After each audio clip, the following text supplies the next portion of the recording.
Ikomang Gede Wuliantara gitu Ya. Pak ya.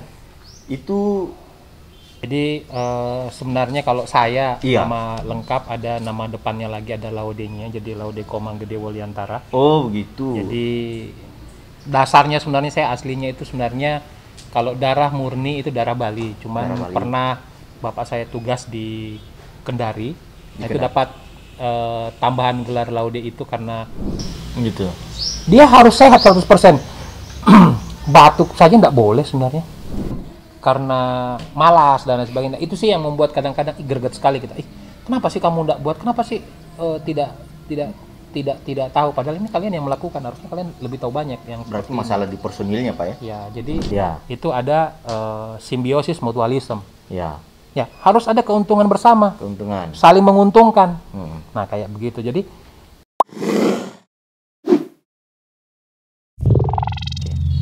Bagaimana kabar Pak? Sehat-sehat? sehat-sehat. Aman ya? Ya, aman, aman terkendali. Aman terkendali. Kondisi pandemi begini untuk penanganan pandemi di kantor P2KB Kota Palu bagaimana Pak? Bagus. Ya, kami menggunakan SOP. Jadi SOP. saat ini karena kita masuk di Kota Palu, masuk di PPKM Mikro, Iya. jadi kami tiadakan apel. Oh gitu. Kemudian untuk masuk ya pakai termogan, kemudian cuci tangan, kemudian pakai hand sanitizer. Kemudian saat ini kami mencoba untuk menurunkan jumlah yang tenaga yang masuk sekarang ini untuk work from home itu kita jadi 75%, kemudian work from office itu 25%. Jadi, jadi mulai hari ini Ada WFH, WFO begitu Pak ada. ya? Jadi kita coba berlakukan karena kondisi kita ini mulai tanggal 6 sampai dengan tanggal 20 ini dalam kondisi PPKM Mikro. Dan PPKM semua ya, dan semua kegiatan-kegiatan di balai yang semestinya ada besok, kemudian ada lusa itu kami tunda semua sampai selesai waktu PPKM Mikro ini berlangsung. Berlangsung. Gitu, ya.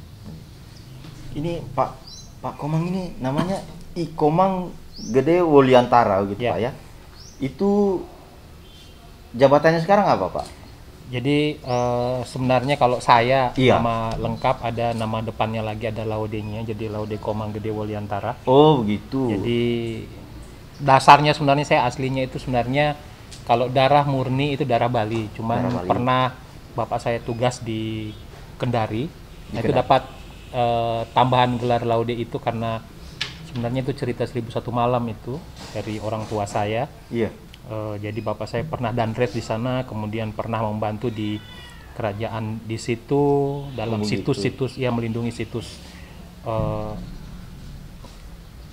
situs raja, dan kemudian akhirnya saya lahir di situ, akhirnya dapat gelar itu. Jadi Ada semacam gelar kehormatan ya begitu gelar Pak. kehormatan. Oh, gitu. Nah akhirnya seperti itulah modelnya. Dasarnya sih tidak ada darah Kendari. Darah Kendari. Nah, siap, untuk siap. jabatan saat ini definitif saya adalah Kepala Bidang Pengendalian Penduduk, kemudian penyuluhan dan penggerakan. Tetapi untuk per tanggal 8 Juni kemarin karena status Kepala Dinas itu Purna Bakti, Sekretaris Purna Bakti, jadi saya ditunjuk sebagai pelaksana tugas. Kepala PLT, Dinas, ya. Kadis, P2KB Kota Palu. Ya. Pak Komang ini berkiprah di Dinas P2KB Kota Palu itu dari kapan itu Pak? Sudah lama mulainya. Jadi kalau tugas saya dari awal sebenarnya saya di kesehatan, kemudian pindah ke Dinas Pengendalian Penduduk Keluarga Berencana itu per tanggal 30 Desember 2019. Oh 2019 Pak ya? Ya. Jadi sudah sekitar 2 tahunan lebih lah gitu ya Pak? Tepatnya sebenarnya sih 1 tahun 6 bulan. 1 tahun 6 bulan berarti baru mau jalan 2 tahun? Baru mau jalan 2 tahun.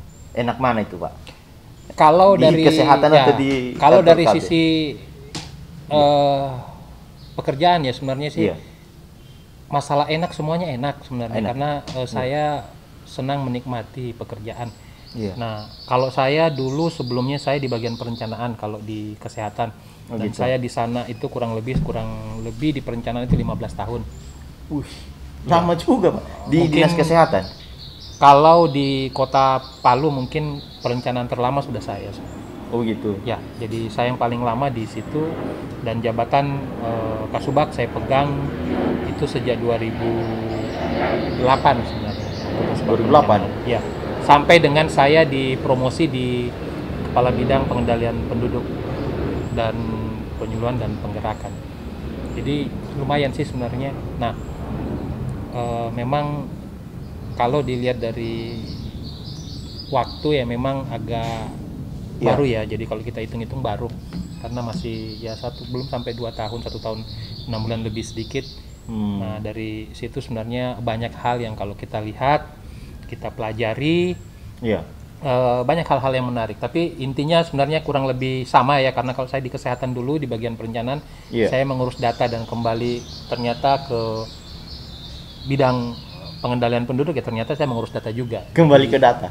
Ya, hitung-hitungannya saya ternyata saya spesifikasinya ternyata keterampilan saya lebih banyak diarahkan ke pengelolaan data sih. Pengelolaan data gitu. Jadi dari dinas kesehatan urus data, sampai di dinas P2KB juga kembali urus data. Jadi sebenarnya sejak saya terangkat di tahun 2000 itu sebenarnya pekerjaan saya lebih banyak di data memang. Oh, di data. Pernah jadi kepala seksi data informasi gitu. dan seperti itu. Jadi terangkat pertama pun saya itu di bagian kepegawaian. Jadi ya urus-urus data semuanya. Urus data semua. Jadi hampir orang itu saya lihat kayak seperti 1 dan 0 saja sih sebenarnya. Gitu. Iya, karena lihat bentuk ya pola-polanya mirip-mirip pola-pola angka kayak angka gitu. Semua. Ya seperti itulah. Oke. Jadi Pak, sekarang kan sudah di dinas P2KB sudah 2 tahun lebih. Kira-kira menurut Bapak program KB itu gimana Pak? Penting apa enggak untuk masyarakat? Ya. Jadi kalau sebenarnya kita berbicara secara umum sebenarnya kalau memang apa ya kalau saya bilang ya KB itu banyak yang tidak lirik sebenarnya, karena kalau KB itu berbicara keluarga berencana maka berbicara tentang alat kontrasepsi sebenarnya. Gitu ya. Nah ini yang sebenarnya kalau saya lihat itu stigma-stigma yang seperti ini yang perlu kita luruskan kembali, karena ada beberapa hal yang kalau kita pelajari sebenarnya ini fungsi dari keluarga berencana sebenarnya adalah fungsi preventif promotif sebenarnya. Ini yang banyak orang tidak sadar. Nah kalau kita melihat secara garis besarnya bahwa program-program yang sifatnya umum untuk pencegahan itu sebenarnya terkait dengan kesehatan itu ada di Dinas Pengendalian Penduduk dan Keluarga Berencana. Kenapa saya katakan begitu? Karena coba saya berikan contoh satu hal. Satu indikator, kalau kita berbicara tentang indikator kesehatan angka kematian ibu, maka sebenarnya angka kematian ibu ini sangat berkaitan dengan sebenarnya ibu hamil, dan ibu hamil ini sangat erat kaitannya dengan ketika kita berbicara tentang alat kontrasepsi, penggunaan alat kontrasepsi, karena tugas keluarga berencana itu adalah menjarangkan, misalnya salah satu tugasnya adalah menjarangkan kehamilan. Nah otomatis kalau kita punya angka kontrasepsi tinggi, pemanfaatan angka kontrasepsi tinggi, maka otomatis sebenarnya kan ada penjarangan kehamilan. Nah, otomatis sebenarnya kita bisa melakukan reduksi, melakukan reduksi terhadap angka kematian ibu. Nah, ini yang sebenarnya kalau kita lihat polanya sebenarnya adalah pola preventif promotif. Nah, itu kalau kita lihat kalau kita bicara the 5 level of prevention untuk pencegahan, tingkat pencegahan, maka sebenarnya untuk Dinas Pengendalian Penduduk dan Keluarga Berencana itu ada di level 1 dan 2. Level 1 dan 2. Ya, jadi health promotion dan kemudian berbicara specific protection. Specific protection. Nah, untuk level 3 dan level 4 itu baru di kesehatan. Baru di kesehatan. Ya, jadi early diagnosis, prompt treatment, kemudian specific protection itu ada di kesehatan semua. Di kesehatan. Dinas Kesehatan, dan itu sudah sebenarnya ke tindakan pencegahan melalui UKP dan UKP 1 dan UKM. Jadi kegiatan-kegiatan yang sifatnya usaha kesehatan yang sifatnya primer dan berbasis masyarakat. Jadi di situ levelnya. Nah, kalau sudah tembus lagi di level 3 4, maka otomatis masuk di rehabilitation. Rehabilitation itu atau rehabilitasi itu ranah dari rumah sakit. Bayangkan misalnya kalau kita berbicara tentang 5 level pencegahan itu, di level 1 2 kita jebol. Otomatis 3 4 juga ini akan kebablasan. Ujung-ujungnya yang kelima ini akan setengah mati. Jadi inilah pentingnya kita memahami bahwa dalam satu siklus pencegahan itu ya kita harus berbicara secara menyeluruh sebenarnya. Kita tidak bisa bekerja satu-satu. Dinas kesehatan tidak bisa bekerja sendiri, rumah sakit tidak bisa bekerja sendiri, dan dinas pengendalian penduduk dan keluarga berencana tidak bisa bekerja sendiri. Mereka butuh. Karena apa? Karena sebenarnya masing-masing mempunyai peran penting dan saling mengisi gitu. Karena tahapan-tahapan itu masing-masing punya tanggung jawab. Masing-masing punya. Iya. Nah seperti itu yang saya hadapi ya. Kalau saya pelajari, saya amati, oh ternyata kita mestinya itu berpikir ke arah sana. Maka saya mengarahkan teman-teman itu untuk menuju ke arah itu, bahwa kita itu yang di level awal, kita itu yang ujung tombak sebenarnya. Ujung tombak, berarti program hulunya di situ Pak ya? Ya, program hulu kita ada di kita sebenarnya. Nah, kalau kita gagal, otomatis yang di belakang itu sudah gagal duluan. Sudah otomatis pasti gagal. Kenapa ya? Itu yang di belakang itu yang high cost sebenarnya.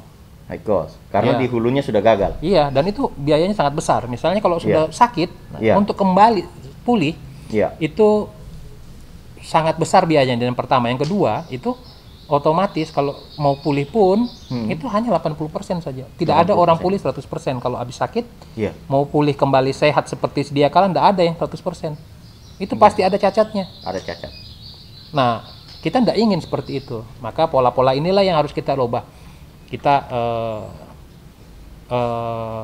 mungkin kita harus merubah mindset berpikir. Jadi kebetulan ketika saya di bidang pengendalian penduduk, kemudian penyuluhan dan penggerakan, ada poin penting ketika berbicara penyuluhan, maka itu di level 1 sebenarnya. Di level 1. Nah, disinilah mungkin ada pendekatan-pendekatan yang harus kita lakukan dengan pendekatan yang orientasi ke disabilitas. Artinya begini, kalau kita berbicara orang sakit, kita nggak perlu sakit dulu baru kita tiru.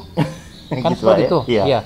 Jadi kita mestinya harus belajar dari orang yang pernah sakit. Cukup mengambil pengalaman. Ya, jadi seperti itu. Nah, ini pendekatan-pendekatan yang harus kita rubah.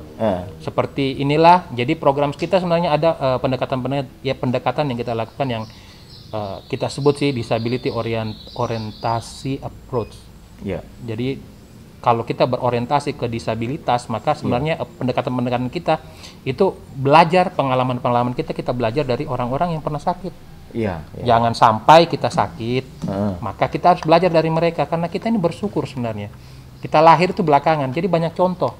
Banyak contoh Pak ya? Iya.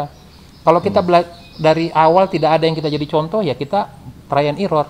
Tapi sekarang sudah ada contoh. Terus kenapa kita tidak lakukan itu? Nah, disitulah penting bagaimana kita berbicara tentang transfer empirik, kemudian kita bicara dengan transfer knowledge. Nah, ini yang harus kita kuatkan. Makanya petugas-petugas kita di Dinas P2KB, penyuluh kita di lapangan, kader IMP, ini kami kuatkan dengan bagaimana kita berbicara tentang knowledge. Habis itu kita bicara lagi tentang empirik, karena dua hal yang berbeda tapi saling menunjang.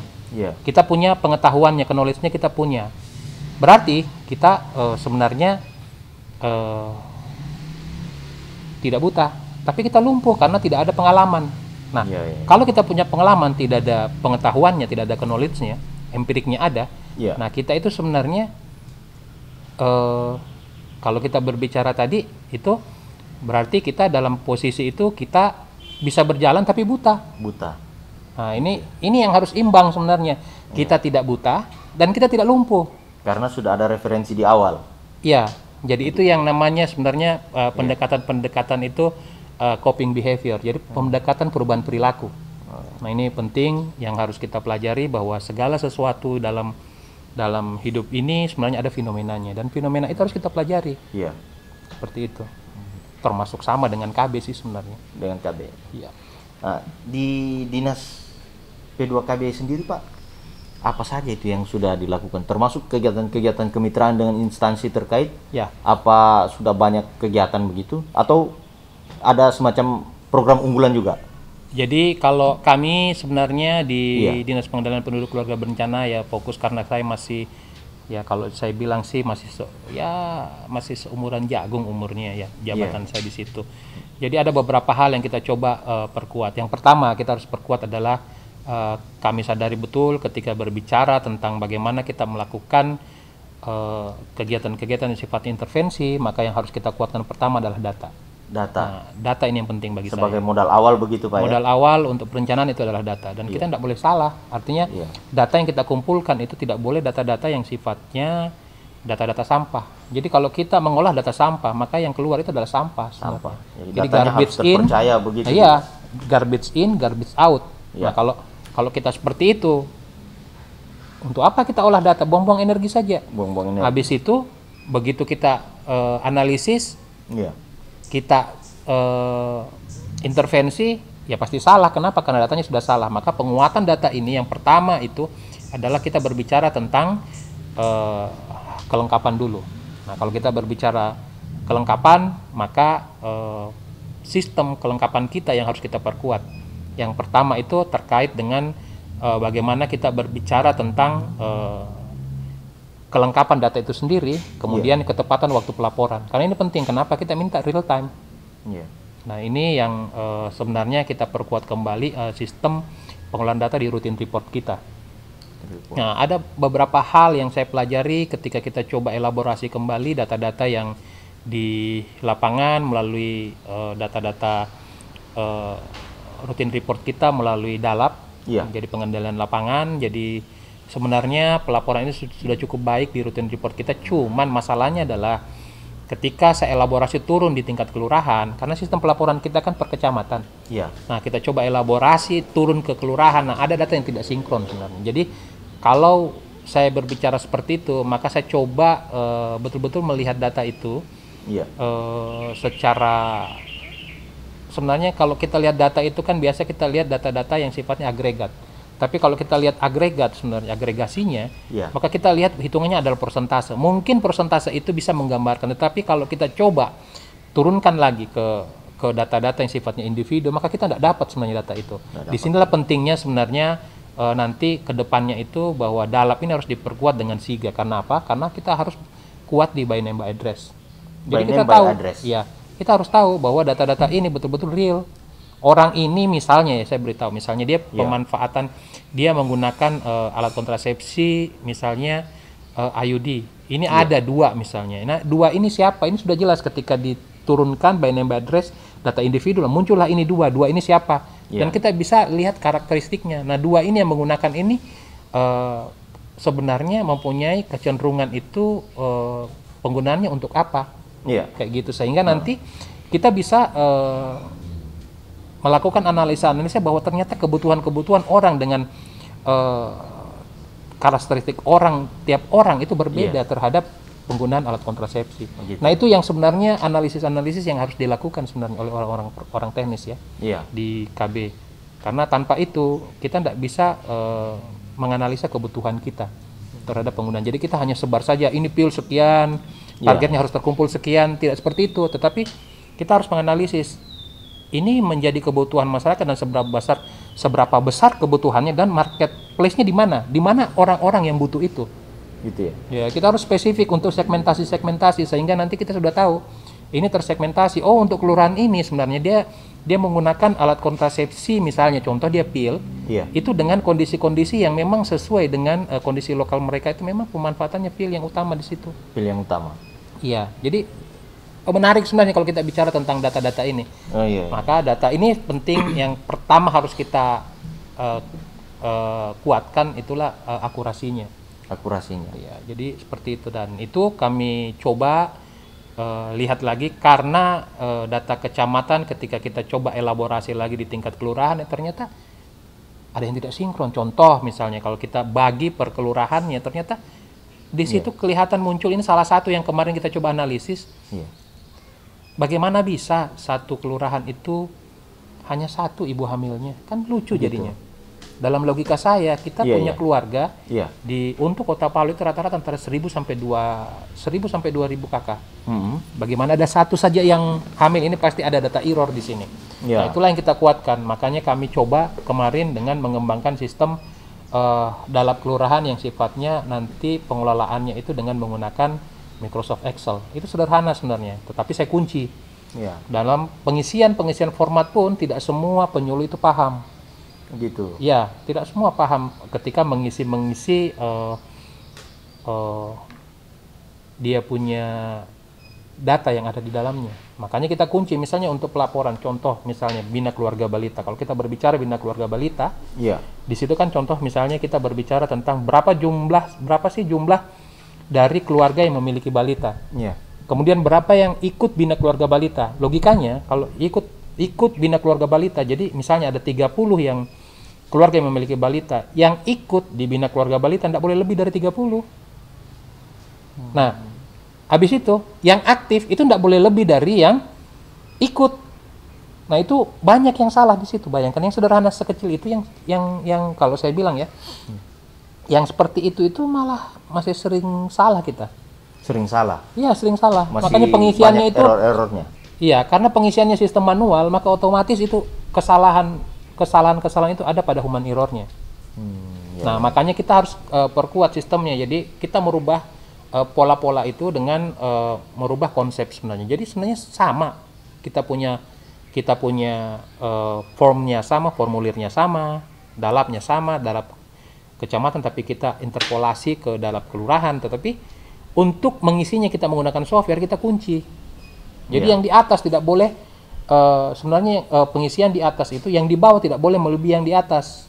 Begitu ada peringatan yang muncul bahwa data ini salah pengisiannya, sehingga teman-teman penyuluh itu lebih mulai sadar bahwa ternyata data ini struktur sebenarnya isinya. Ya. Nah, data ini yang penting, data berstruktur. Data berstruktur.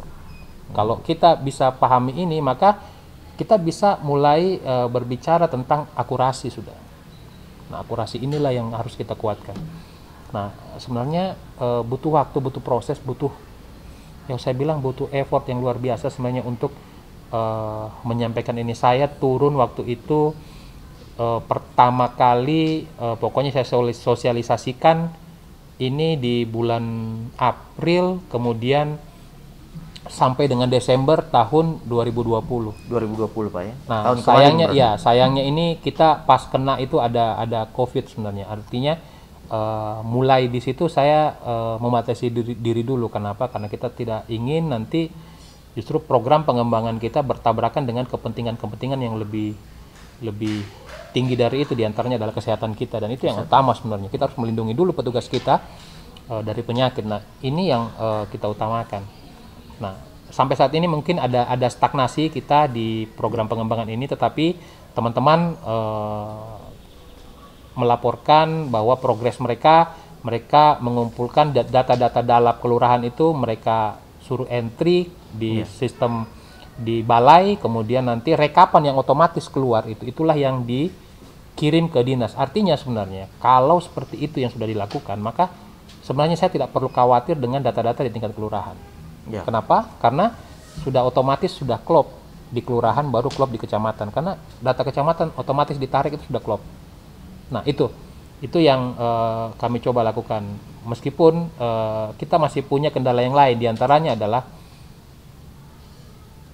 kita tidak punya data yang real time. Ya. Itu tentang semua karakteristik dari kita punya penduduk. Makanya ketika muncul pendataan keluarga 2021, nah ini sebenarnya adalah starting point kita untuk memperbaiki validasi data kita. Kenapa? Karena di situ kita berbicara jiwa, berbicara tentang keluarga, dan berbicara banyak hal. Karena di situ banyak sih sebenarnya variabel yang bisa kita intervensi. Ya. Nah, seperti itu. Itu menjadi kebutuhan kita, makanya target kita sebenarnya itu harusnya 100%, tapi saat ini Kota Palu hanya mampu per tanggal 3 itu di 93%, tapi ya mungkin teman-teman kami di lapangan butuh effort yang luar biasa untuk melakukan ini. Tapi nanti ke depan ini adalah bahan evaluasi kita, karena saya harapkan sebenarnya untuk tenaga-tenaga penyuluh lapangan kita itu di tahun 2022 itu sebenarnya sudah harus 100% itu melakukan validasi data. Karena kalau tidak, kita kebablasan nanti. Kita nggak akan tahu nanti apa kebutuhan kita dan target kita. Jadi akhirnya apa? Kalau kita nggak tahu targetnya, otomatis pencapaian kita itu akan jadi masalah sebenarnya ke depan. Jadi masalah. Nah itu yang saya bilang tadi, perbaikan di data itu adalah salah satu boleh dikatakan sebenarnya usaha kami, perubahan yang kami lakukan untuk perbaikan di sistem itu. Di sistem. Ya. Jadi itu inovasi sistem, ini sebenarnya kalau saya bilang sudah inovasi, kenapa? Karena ini belum pernah ada sih sebenarnya. Oh begitu. Ya, belum pernah ada. Jadi di tempat lain belum ada, belum pernah dilaksanakan. Belum pernah.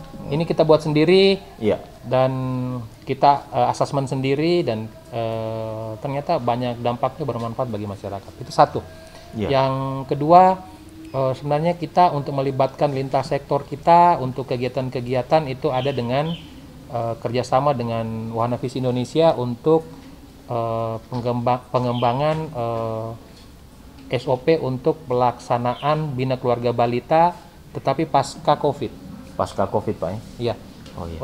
Kenapa? Karena saat ini kita terbatasi oleh COVID itu sendiri. Kita membatasi ruang, membatasi jumlah dan lain sebagainya. Nah, disitulah SOP ini mengalami perubahan tuntutan, perubahan kebutuhan.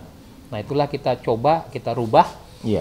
Kita rubah sebenarnya, tetapi kita sesuaikan dengan sebenarnya kebiasaan-kebiasaan baru kita. Kebiasaan baru. Iya, kebiasaan baru kita. Nah, ini sudah ada, itu kita cobakan di Ulu Jadi dan kita coba kembangkan di Kecamatan Ulu Jadi, kemudian di beberapa kecamatan begitu, Pak ya? Baru satu. Baru satu. Kecamatan Ulu Jadi sebagai pilot project-nya. Oh iya. Dan ini sebenarnya merupakan inovasi sebenarnya kalau menurut saya. Kenapa? Karena ini juga belum pernah ada ini. Oke, siap. Baik, Pak Komang. Menarik sekali tadi apa yang Pak Komang ceritakan. Tapi mungkin kita break dulu sejenak, Pak. Ya. Boleh kita break untuk sholat dulu. Ya, soalnya sudah azan. Iya. Jadi delay pekerjaan itu lebih dari misalnya ketidaktahuan. Iya. Ada juga yang sifatnya mungkin kalau saya bilang ya, penundaan karena malas dan lain sebagainya. Itu sih yang membuat kadang-kadang greget sekali kita. Kenapa sih kamu tidak buat? Kenapa sih tidak tahu? Padahal ini kalian yang melakukan, harusnya kalian lebih tahu banyak yang. Berarti masalah di personilnya, Pak ya? Ya, jadi ya itulah. Makanya saya bilang saja ini. Iya. Mestinya sih saya hadir di sini yang memberikan manfaat yang besar bagi teman-teman. Kenapa? Ya kebetulan saya punya ilmu ya, memang basicnya sebenarnya kalau kita amati ya ke arah promosi sebenarnya. Jadi kayak gitu. Itu ada enggak Pak Komang punya semacam trik begitu untuk menghadapi personil yang hobinya delay?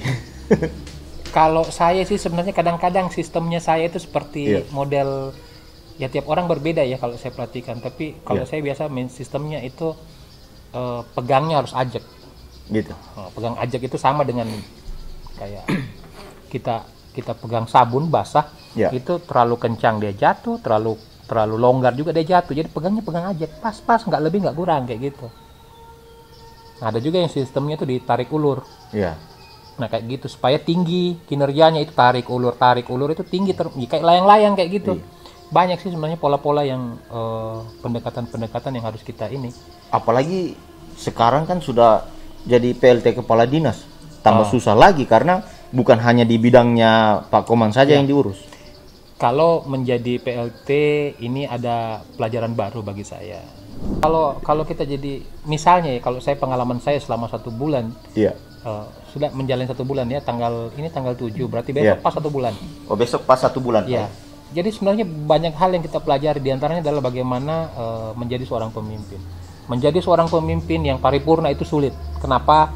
Karena ternyata setelah saya pelajari banyak hal yang kita pelajari di situ. Karena tidak hanya seperti saya misalnya di bidang pengendalian penduduk, penyuluhan dan penggerakan. Saya berbicara tentang bagaimana memotivasi, bagaimana melakukan pengolahan data di pengendalian penduduk, bagaimana melakukan perubahan-perubahan dengan mentransfer knowledge saya, empirik saya. Tetapi ketika berbicara tentang PLT ini hal yang berbeda lagi. Kita akan berbicara tentang bagaimana administrasi yang baik, kebijakan bagaimana, kemudian bagaimana program-program lain di bidang-bidang lain, bagaimana kita berbicara sinergitasnya, bagaimana kita berbicara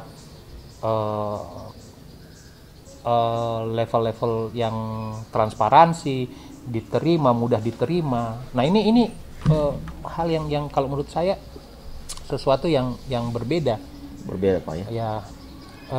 Saya rasa saya belum terlalu paripurna untuk itu. Saya rasa sendiri karena banyak kekurangan yang membuat saya harus tetap belajar, kembali membaca buku, kembali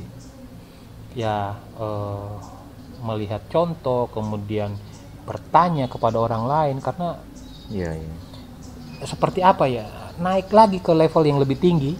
Berarti harus ada trik-trik lagi untuk mengatasi masalah.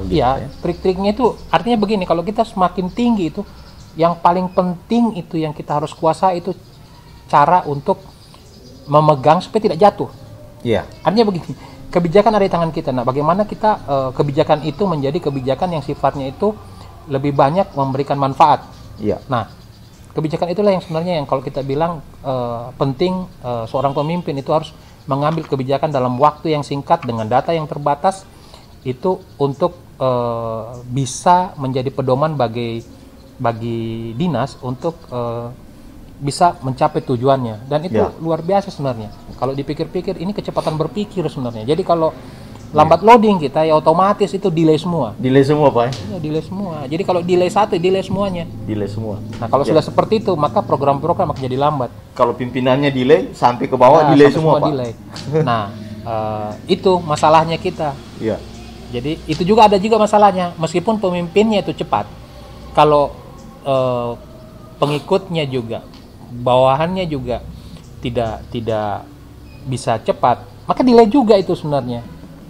Jadi sistem ini harus sinergi semuanya. Dia harus cepat pemimpinnya dan bawahannya juga harus sigap semua mengantisipasi arah dari kebijakan yang disampaikan oleh pimpinan. Karena kalau tidak maka organisasi itu tidak akan berjalan dengan baik. Kenapa? Kita butuhkan itu satu visi dan misi. Visi kita mau ke sini, jadi kita harus mengarah ke situ semua. Satu ke depan, satu ke belakang, ya otomatis baku tarik dia. Nah itu yang menyebabkan terjadi stagnasi dalam program. Nah ini yang penting harus kita pahami bahwa pekerjaan-pekerjaan kadang-kadang kita harus lakukan itu adalah pekerjaan sendiri-sendiri. Tapi dia tidak tahu bahwa ketika dia melakukan itu harusnya itu memberikan kontribusi kepada program lain. Nah ini sinergitas kegiatan, sinergitas program. Nah kalau dia tidak bersinergi maka otomatis energi yang kita keluarkan itu akan sia-sia, percuma saja kayak gitu. Sinergitas di internalnya Pak ya? Iya, sinergitas di organisasi kita. Organisasi. Nah kalau keluarnya Pak bagaimana? Maksudnya bentuk sinergitasnya itu seperti apa? Dengan kelurahan kayak gitu, kecamatan atau dinas lain, bentuk kegiatannya itu seperti apa itu Pak? Jadi saat ini kalau kegiatan kita lebih banyak ke pemangku kepentingan itu di kelurahan dan kecamatan. Kelurahan kecamatan. Ya karena kalau bagi saya beliau-beliau lah itu sebagai pemimpin di wilayah masing-masing. Jadi kita stakeholder gitu Pak ya. Stakeholder, dan ini kita harus mampu sebenarnya mensinkronkan apa yang menjadi kebutuhan kita dan kebutuhan mereka. Artinya begini, kalau kita berbicara tentang bagaimana program kita berhasil, sebenarnya apa sih manfaat yang diperoleh dari pihak kelurahan dan kecamatan? Itu harus sinergi. Karena kapan itu tidak menjadi kebutuhan kelurahan dan kecamatan, maka otomatis program kita itu tidak akan direspon baik. Nah makanya kalau saya seperti itu, apa sih menjadi kebutuhan? Maka sebenarnya kita bicara tentang perubahan dengan pola yang berbeda. Jadi kalau saya termasuk misalnya dengan akseptor, dengan masyarakat itu sendiri, maka ada yang kita harus sadari bahwa perubahan-perubahan ini kita tidak boleh paksakan kepada orang, tetapi harus menjadi kesadaran orang untuk melakukan perubahan. Nah itulah yang sebenarnya kalau kita ikuti itu sebenarnya perubahan itu bukan hanya sekedar bagaimana kita sosialisasi, bukan. Bagaimana kita memberikan dia target, bukan. Tapi kita bagaimana melakukan perubahan-perubahan itu secara bertahap dan atas dasar kebutuhan mereka. Nah, itulah yang saya bilang, ada perubahan itu. Kita merubah perilaku itu. Tapi perubahan itu, kita harus sadari bahwa perubahan itu memberikan manfaat. Iya. Ada nilai tukar sebenarnya. Nah, itulah sebenarnya kita belajar lagi yang namanya social marketing. Bukan marketing doang. Misalnya marketing itu menentukan ini saya harus jual dan itu target kita harus 10, kemudian laku, selesai ceritanya. Tidak. 10 itu yang kita jual, apakah bermanfaat bagi mereka atau tidak. Jangan nanti malah jadi kasih penuh-penuh gudang saja. Nah, ini kan masalah ini. Harusnya termanfaatkan. Jadi itulah kita menjual produk-produk kita itu harus sadar bahwa ini mereka bisa gunakan seterusnya. Nah, social marketing ini kita memberikan informasi perubahan itu, kemudian kita sadarkan ada nilai tukar. Misalnya begini, kalau misalnya kita tawarkan dia, kita menggunakan misalnya kemarin dia menggunakan bukan MKJP misalnya, kemudian sekarang kita arahkan dia ke MKJP. Sebenarnya apakah sudah memenuhi kebutuhan mereka? Oh begitu? Iya. Kalau dia rasa, oh ya itu memenuhi kebutuhan, maka otomatis dia akan melakukan. Kita tidak perlu lagi iming-iming dia. Kalau kamu melakukan ini, maka saya akan kasih kamu reward ini. Tidak perlu. Tidak perlu, Pak. Karena itu menjadi kebutuhan dia. Otomatis dorongannya dia ya. Tanpa diminta pun. Iya, dia bisa melakukan dia melakukan. Nah, itulah social marketing. Oh iya. Jadi ada nilai tukar. Petugas itu punya informasi. Dia harap ada perubahan perilaku di situ. Pemanfaatan, artinya pemanfaatan ke arah yang level lebih tinggi ke MKJP. Tetapi masyarakat sendiri tahu bahwa itu menjadi kebutuhan dia. Dia memang, oh ya saya butuh, memang saya perlu keluarga saya berkualitas dengan jumlah anak yang demikian, artinya 2 misalnya, dengan 2 ini tapi dia berkualitas, maka otomatis sebenarnya ke depannya akan lebih baik seperti itu. Lebih sejahtera. Lebih sejahtera dan lebih sehat. Nah, itu yang sebenarnya nilai-nilai tukar yang harusnya harus ada antara petugas kita yang dalam pada saat melakukan komunikasi, informasi, edukasi, konseling dan lain sebagainya dengan masyarakat. Jadi saling menguatkan. Inilah yang saya bilang itu mestinya antara petugas dengan akseptor harus ada bonding. Ada hubungan batin. Ada hubungan timbal balik. Karena dan komunikasi kesadaran dari masyarakat itu bahwa memang dia butuh. Iya. Jadi tanpa diminta. Iya. Dia akan mencari meskipun tidak diminta. Jalan, Pak ya. Iya, dia tidak akan itu. Dia pasti dia cari kalau dia butuh. Iya. Nah, yang masalah itu kalau dia tidak butuh, otomatis itu dia tidak akan cari.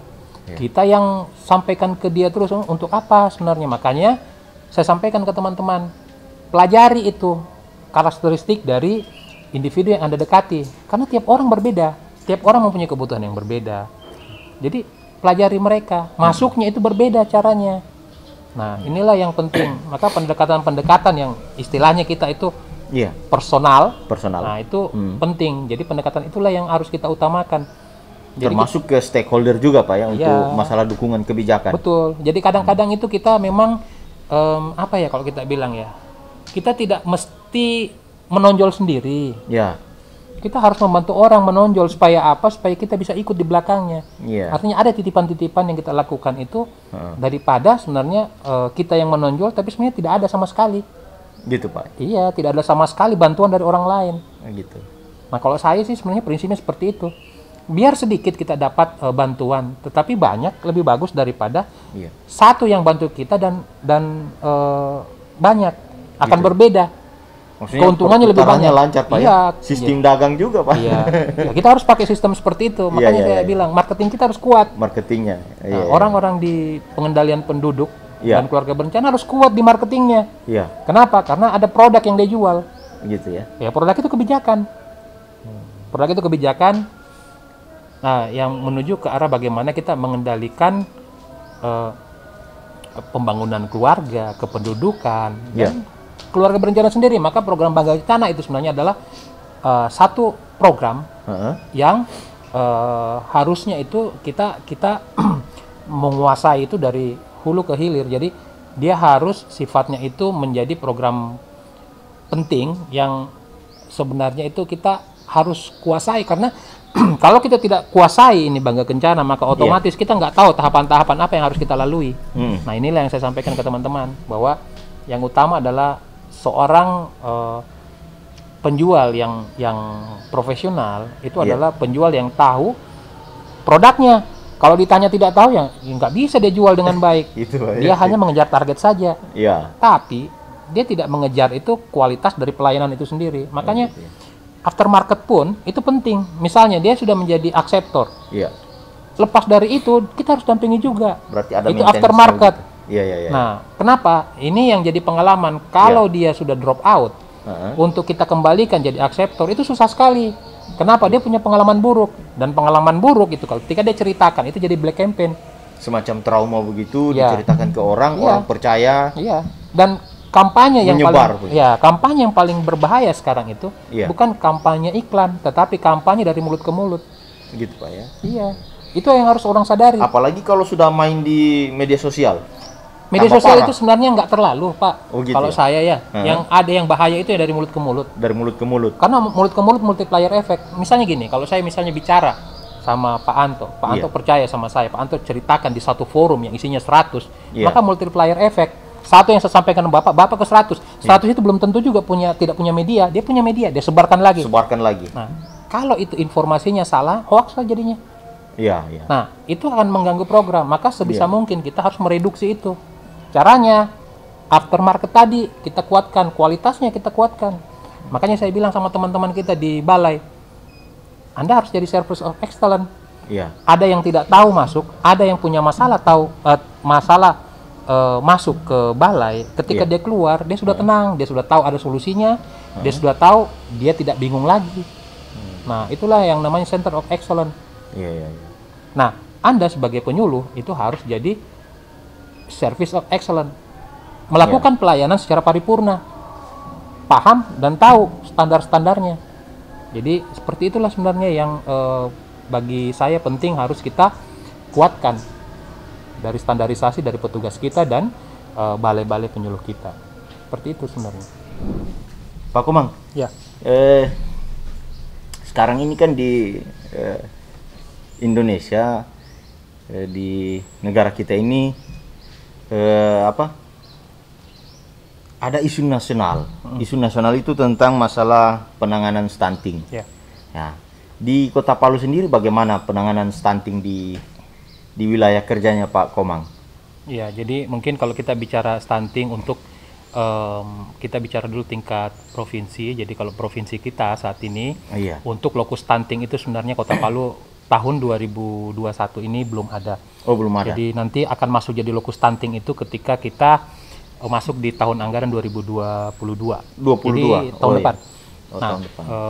Sebenarnya kalau kita lihat dari pencapaian KIA untuk dari Riskesdas, Riset Kesehatan Dasar 2018, kemarin kita ada di angka 26%. 26%. Nah, untuk pelaporan dari kemarin yang pelaporan EPP BGM yang oleh Dinas Kesehatan, itu kalau tidak salah di level 16. 16 ini artinya begini, dari 100 balita itu ada 16 yang stunting. Nah, untuk tolak ukur stunting sebenarnya ini kalau kita lihat itu sebenarnya kan dengan menggunakan Z-score NCHS.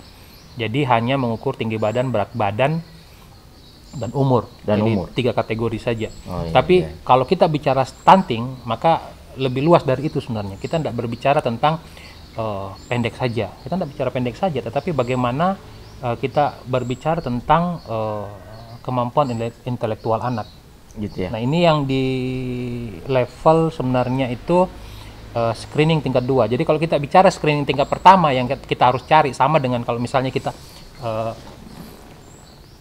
mencari kucing, itu kan yang pertama itu yang kita screening pertama itu yang kita tangkap itu adalah yang mirip-mirip kucing. Yang mirip-mirip kucing. Iya kan? Belum kucingnya betulan. Belum, mirip-mirip kucing saja. Pokoknya kita tangkap untuk mendefinisikan bahwa itu betul-betul kucing. Iya.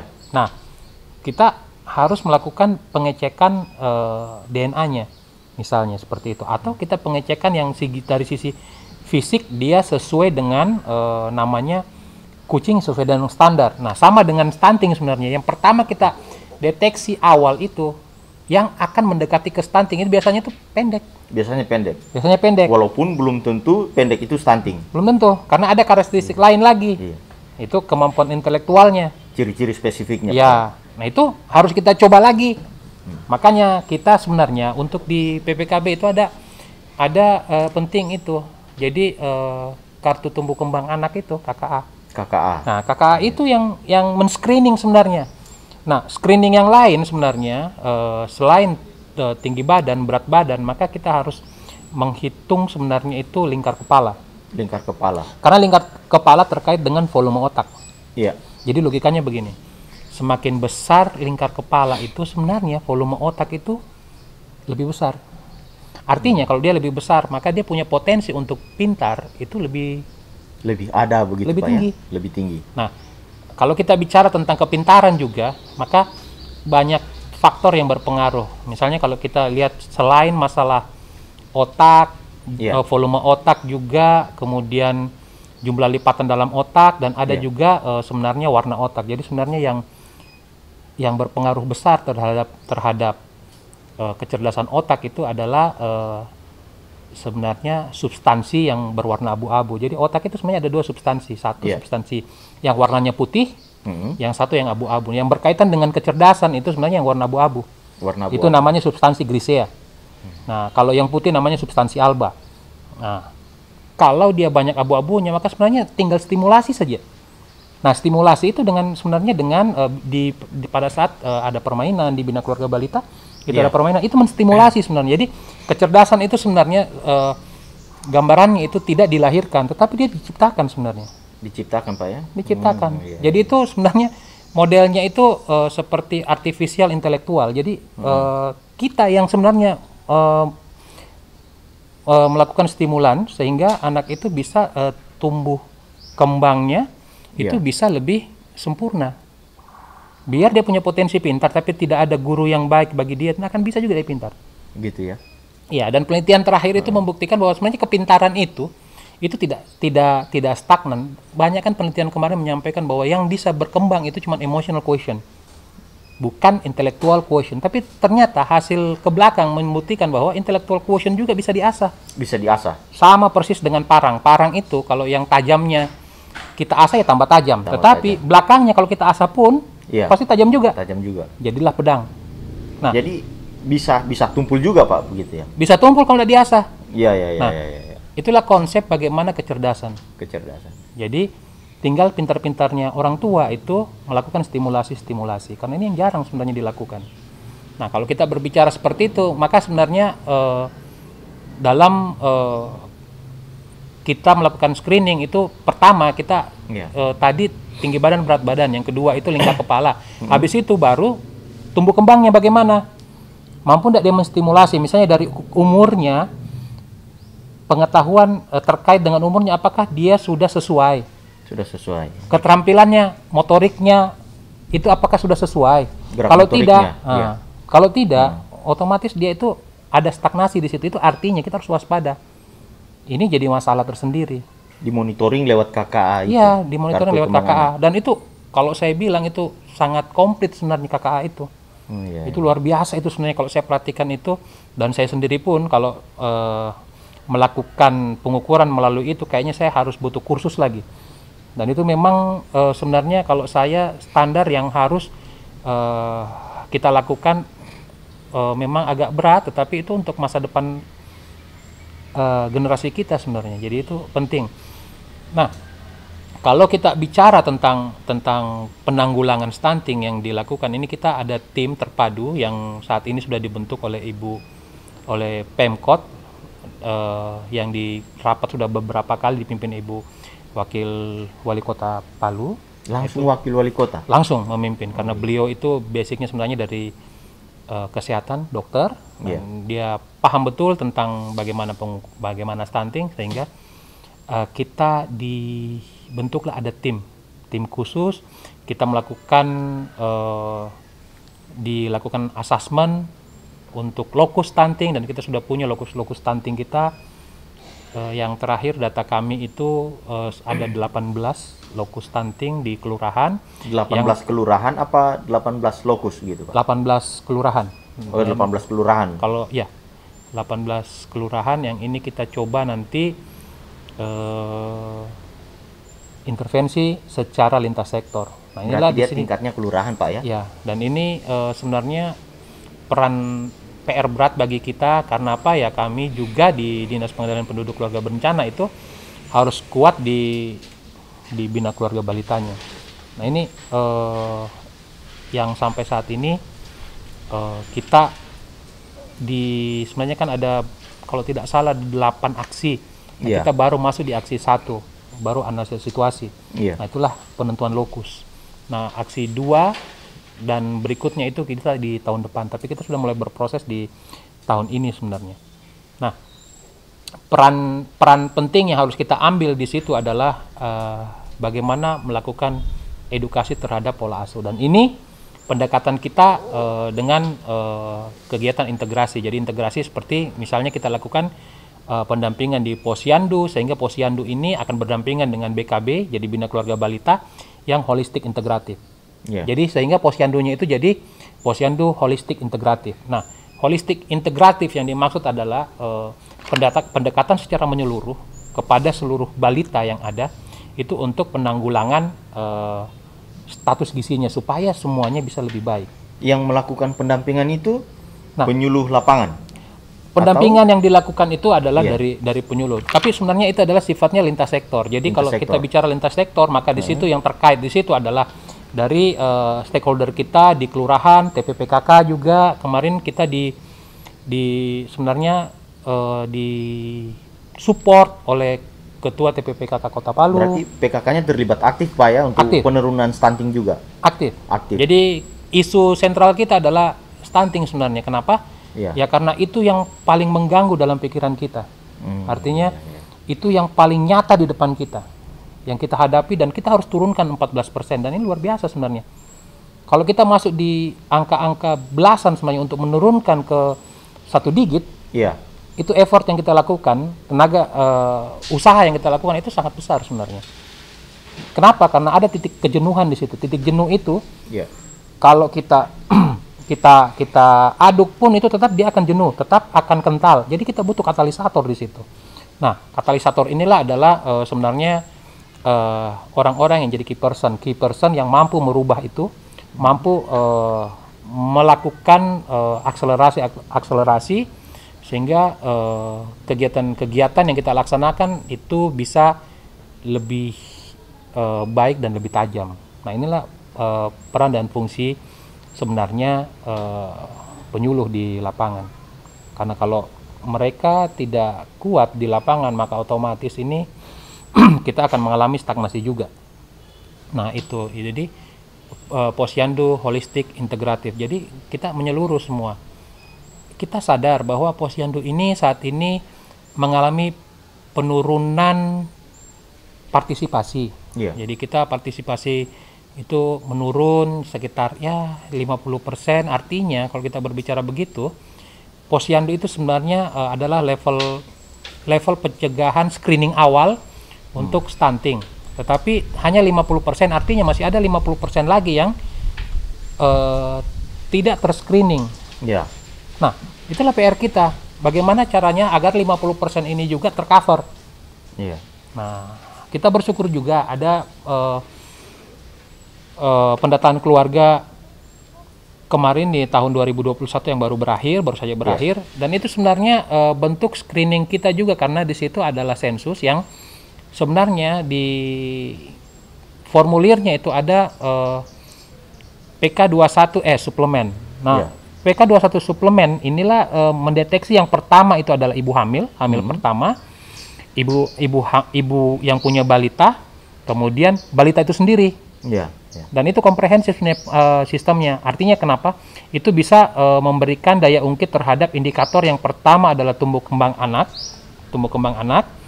stunting itu sendiri, kemudian kunjungan K1, kemudian K1 ini maksudnya kunjungan pertama untuk ibu hamil. Kenapa? Karena kita rendah di kunjungan pertama. Selalu orang itu kalau misalnya datang ke sarana kesehatan itu hamilnya itu sudah misalnya contoh ya kehamilan 4 bulan. Nah, harusnya begitu dia terlambat bulan hamil, artinya terlambat bulan di bulan pertama, dia sebenarnya sudah harus kontak dengan sarana kesehatan. Itu di kesehatan. Tetapi untuk di pengendalian pendudukan keluarga berencana itu terlambat. Kenapa? Karena kita ada proses namanya merencanakan kehamilan. Berencana itu keren. 6 bulan sebelum hamil, dia sudah harus kontak dengan petugas KB. Petugas KB-nya. Iya, kenapa? Untuk menjaminkan kualitas dari kehamilan itu sendiri. Ini banyak yang tidak sadar yang ini. Yang penting hamil saja. Bukan masalah hamil saja, tetapi bagaimana kualitas dari anak pada saat terjadi konsepsi ini ketika terjadi janin itu sendiri. Jadi misalnya gini, kalau kita berbicara misalnya ibu hamil itu tidak boleh minum obat sembarangan. Tidak boleh, dia harus bebas dari penyakit infeksi. Gitu. Dia harus sehat 100%. Batuk saja tidak boleh sebenarnya. Gitu ya. Iya. Nah, orang tidak sadar dia buat ya kadang-kadang yang lucu-lucuan, tapi ini ada betulnya. Dia lagi batuk-batuk, lagi flu-flu, kemudian jadi anak. Ya anaknya itu pasti daya tahan tubuhnya itu rendah. Akibatnya ketika lahir dia mudah batuk, mudah flu. Mudah sakit begitu Pak. Mudah sakit. Nah, ini konsep yang orang tidak pahami. Akibat dari kehamilan yang tidak berkualitas. Tidak direncanakan. Tidak direncanakan. Ya, jadi kehamilan yang berkualitas itu sebenarnya direncanakan. Yang direncanakan. Banyak orang tidak paham itu. Contoh misalnya, ketika hamil baru minum susu ibu hamil. Iya. Logikanya sebenarnya, kalau kita mau bagus, pada saat merencanakan kehamilan dia sudah harus minum susu ibu hamil. Gitu ya. Iya, karena di situ asam folat. Terkait masalah gizinya berarti Pak. Gizi dari ibu, gizi dari dia punya calon anak. Calon anak. Nah, itu orang tidak paham di situ. Nah, yang seperti inilah yang artinya pengalaman empirik yang harus kita tularkan kepada masyarakat bahwa ada pola-pola cerdas yang mestinya kita lakukan itu untuk melakukan akselerasi terhadap perbaikan dari kualitas anak, termasuk stunting. Termasuk stunting. Iya, karena kalau penelitian kita misalnya contoh ya, kalau kita pernikahan usia dini misalnya 15 sampai 19 tahun itu sebenarnya peluang untuk memberikan anak-anak yang lahir stunting itu 42%. Gitu ya. Iya. Artinya dari 100 anak yang lahir di usia umur ibu 15 sampai 19% ada 42. Besar itu. Lumayan tinggi Pak. Ya, tinggi. Dan itu penelitian. Itu satu. Yang kedua, ada juga penelitian lagi terkait dengan konsumsi. Misalnya contoh, seorang ini bapak yang merokok, minta maaf, bapak yang merokok itu sebenarnya itu bisa memberikan artinya memberikan dampak terhadap stunting juga. Gitu ya. Itu sekitar kalau tidak salah ya, saya kurang ingat itu sekitar 38%. Gitu. Kenapa seperti itu? Apa hubungannya Pak rokok dengan dengan stunting sendiri? Iya. Sebenarnya kalau kita lihat sebenarnya itu lebih ke arah pola konsumsi. Artinya begini, yang harusnya konsumsi keluarga itu yang diarahkan ke sandang pangan dan papan itu teralih ke rokok. Ke rokok. Iya. Saya beritahu. Termasuk gaya hidup yang tidak sehat begitu Pak ya? Itu salah satu. Salah satu. Jadi kalau saya yang utama di situ pengalihan. Jadi pengeluaran dari rokok itu sendiri terlalu besar. Gitu. Saya berikan contoh misalnya. Kalau kita hitungan sederhana saja. Iya. Sebenarnya kalau anak balita itu ada penelitian yang membuktikan bahwa satu butir telur itu bisa mencegah anak stunting. Satu butir telur itu kurang lebih kisaran sekarang paling tinggi 1.800 sampai dengan 2.000. Ya. Nah sekarang satu bungkus rokok itu berapa harganya? 35.000. Iya, Nah, sekitar 35.000 itu kurang lebih sekitar ya taruhlah ya mendekati satu rak ya. Itu untuk anak itu berapa hari? Kalau satu rak itu kan 30. Iya. Itu untuk menjaminkan dia sebulan itu supaya dia masuk di kategori tidak stunting. Tidak stunting. Dibuang begitu saja. Gizinya diperhatikan. Iya, dibuang begitu saja. Hanya untuk diisap.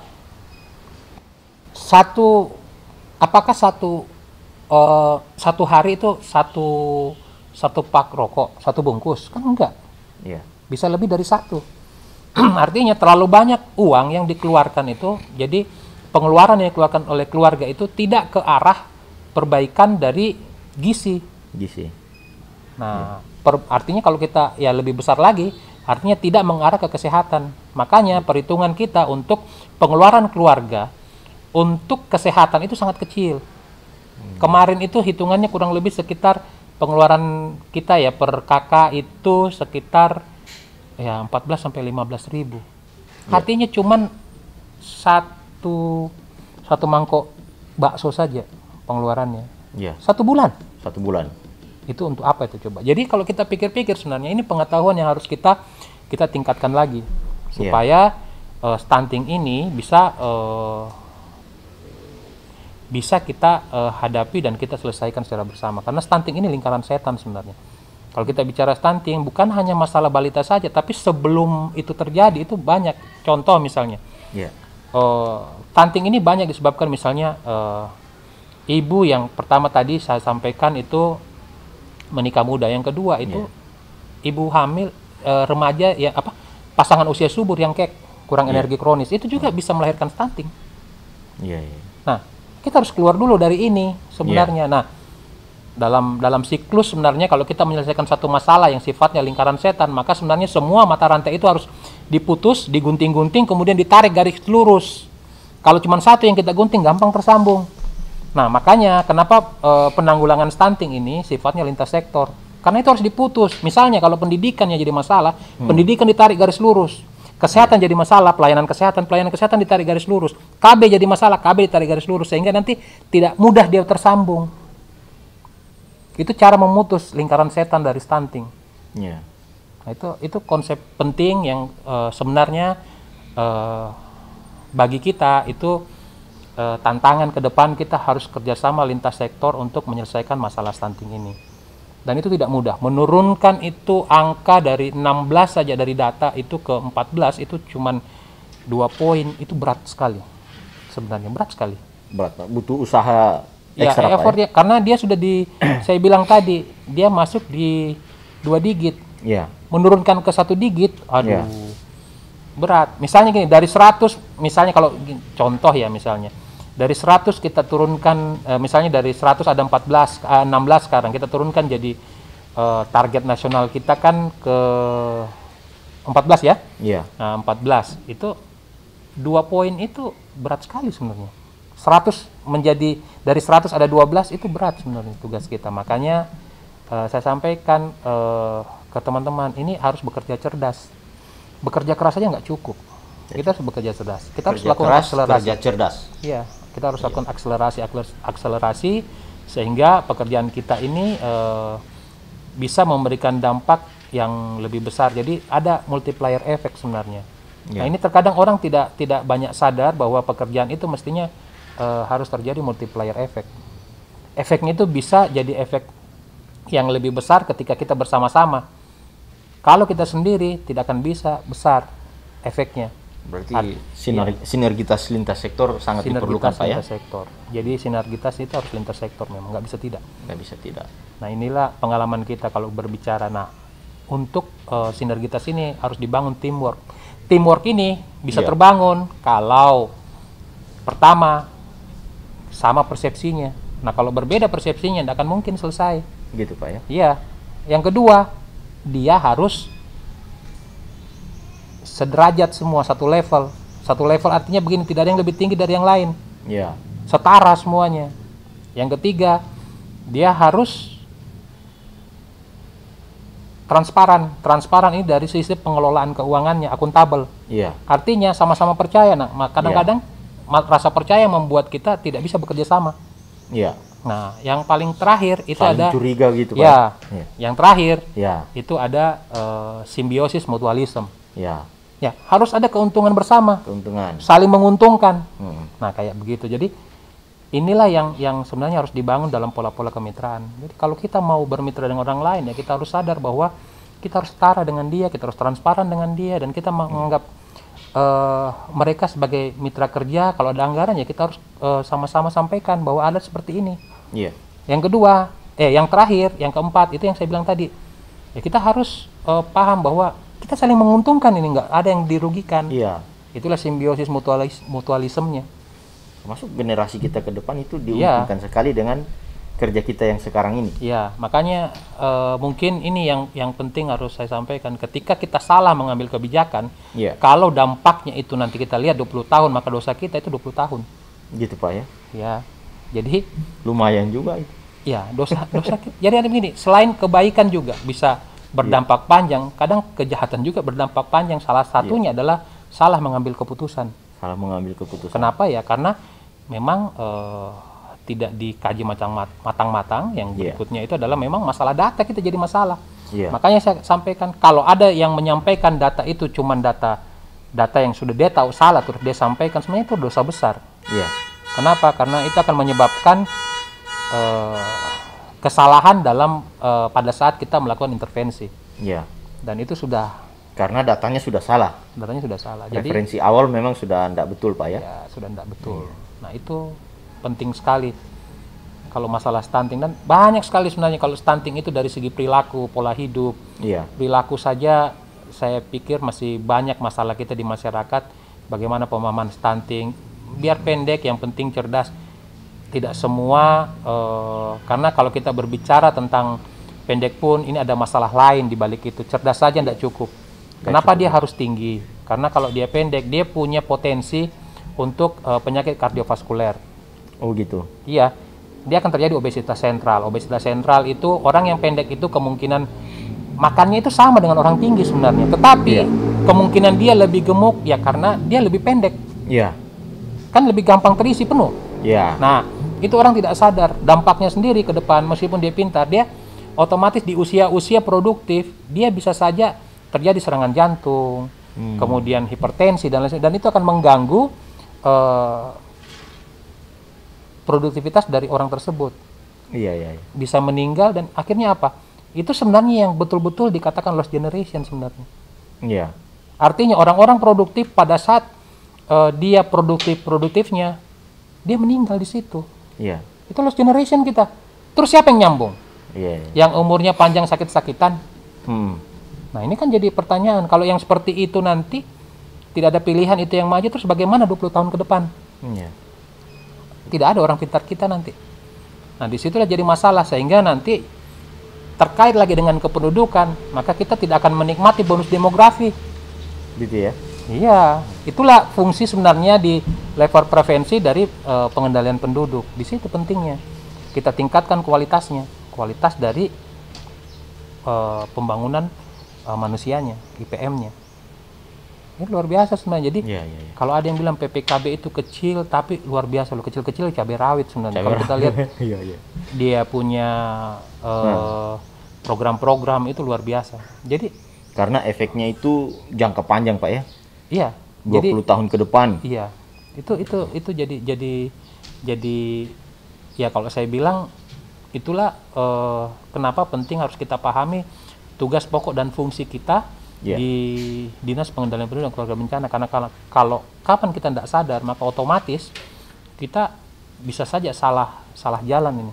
Kan nggak enak itu orang bilang salah jalan, tersesat. Kan nggak enak. Apalagi kalau dibilang tersesat di jalan yang benar. Tersesat di jalan benar itu definisinya adalah dia tersesat meskipun jalannya sudah benar. Artinya dia tidak tahu. Nah, kita harus bangkitkan ketidaktahuan itu. Dan orang akan maju, berkembang apabila dia tahu dan dia terpenuhi rasa ingin tahunya. Ilmu kan itu bisa berkembang itu karena rasa ingin tahu.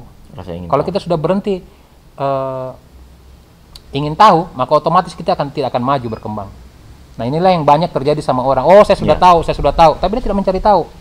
Dia sudah tahu, dia pikir dia sudah tahu, ternyata dia setengah tahu. Artinya kalau dia setengah tahu, maka kegiatan yang dilakukan itu tidak akan bisa paripurna. Itu saja sih masalahnya. Setengah juga Pak ya? Setengah-setengah. Orang bilang itu, setengah tahu, setengah mengerti, setengah botol.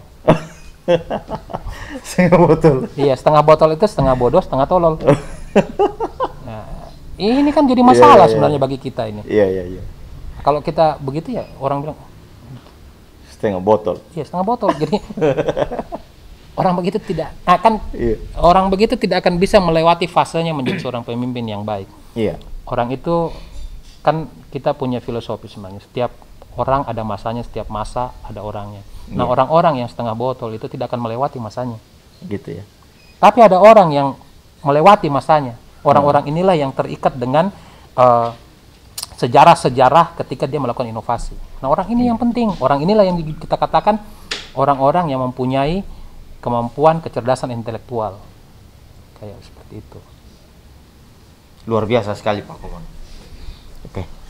Nah, sekarang harapan Pak Komang ke depannya untuk yang dilakukan oleh pemerintah kita bagaimana Pak? Ya. Harapan-harapan ke depan.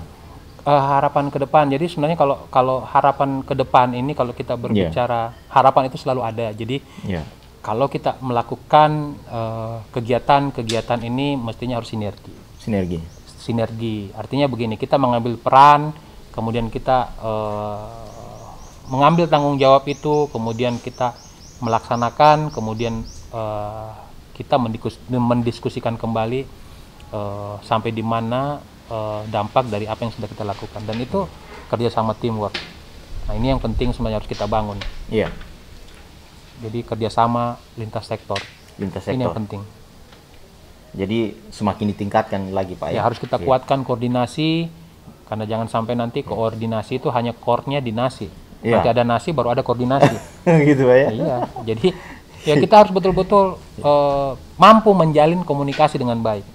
Nah, kesalahan-kesalahan yang kita lakukan adalah kita buntu komunikasinya. Kenapa? Karena kita tidak sama persepsi. Kita evaluasi kembali apa yang menjadi permasalahan untuk sebagai modal awal melakukan kegiatan ke depan. Iya, itu penting. Jadi ada feedback sebenarnya terhadap apa yang sudah kita lakukan, kemudian ada kendala. Karena sebenarnya dalam hidup itu tidak ada yang betul-betul benar.